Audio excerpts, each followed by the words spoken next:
Some disappearances begin with chaos, a struggle, a sound, a moment someone remembers. This one doesn't.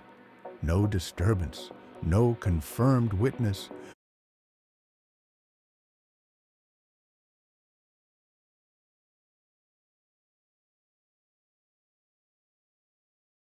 Some disappearances begin with chaos, a struggle, a sound, a moment someone remembers. This one doesn't. No disturbance, no confirmed witness, no clear point where everything went wrong. Just a woman who followed her routine and never completed it. Jennifer Kesse was 24 years old in January 2006. She lived in Orlando, Florida, in a condominium she had recently purchased, a major milestone in her life. She worked as a finance manager at Central Florida Investments timeshare company. She was known as reliable, organized, and consistent. Jennifer spoke with her parents often. She kept close ties to friends. She rarely disappeared from communication for long.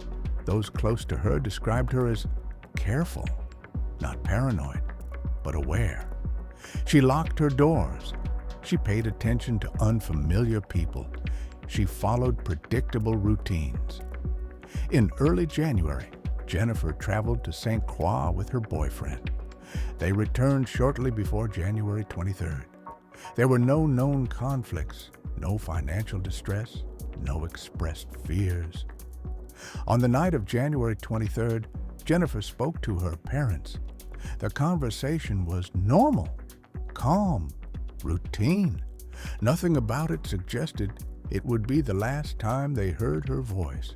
On a January 24th, Jennifer was expected at work. She didn't show up. At first, co-workers assumed she might be running late, something out of character, but not alarming. As the morning passed, calls were placed to her phone. No answer. Friends attempted to reach her. Still nothing. By early afternoon, concern escalated into urgency. Jennifer's family drove to her condo rather than continuing to wait for a response. When they entered, the apartment felt undisturbed. No forced entry, no broken objects, no overturned furniture. Her bathroom showed signs of a normal morning routine. Clothing she might have worn was missing. Her purse, keys, phone, and work items were gone. Her bed showed no obvious sign she had slept in it. There was no clear indication whether she had left voluntarily, been interrupted, or never completed her morning. What stood out most was not what was there, but what wasn't. No evidence of violence, no obvious crime scene, just absence.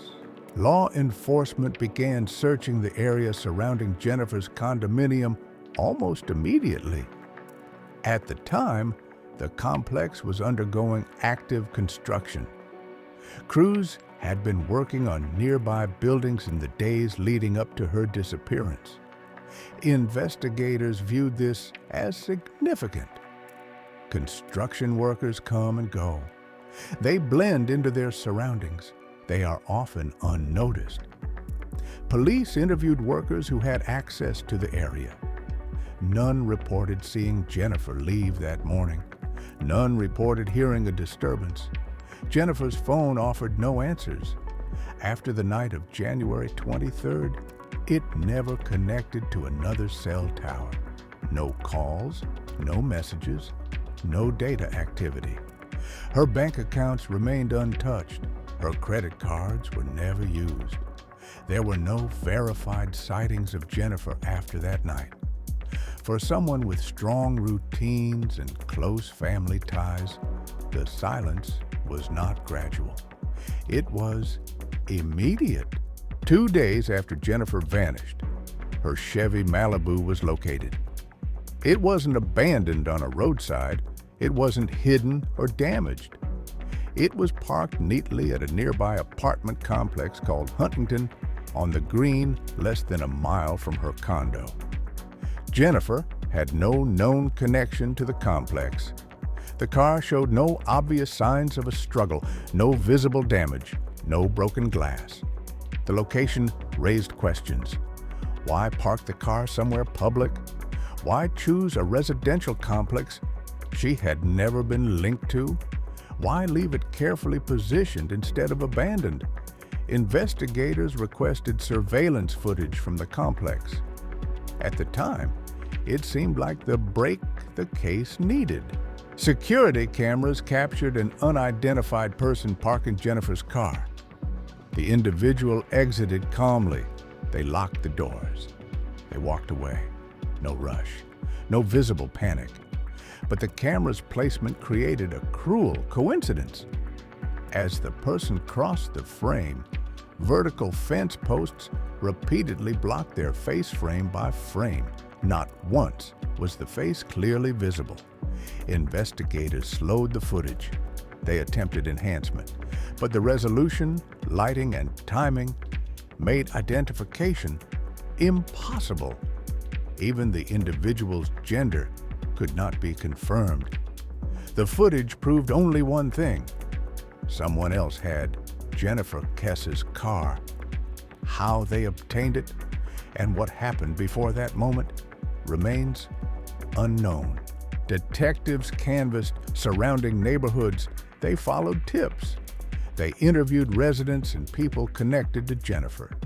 Attention repeatedly returned to the construction activity near her condo. But without physical evidence, without a confirmed crime scene, the investigation faced limits. No suspect was publicly named. No arrest was made. Jennifer's family later raised concerns about delays and lost momentum during the earliest hours of the investigation. As time passed, leads dried up. The case shifted from active investigation to unresolved disappearance. Despite renewed attention over the years, the facts never changed. No confirmed sightings, no financial activity, no explanation. There is no official explanation for what happened to Jennifer Kesse. No confirmed crime scene, no identified suspect, no definitive narrative. Only a car parked by someone unknown, a morning left unfinished, and a disappearance that refuses resolution. Someone knows what happened, but nearly 2 decades later, the evidence does not, and the silence remains.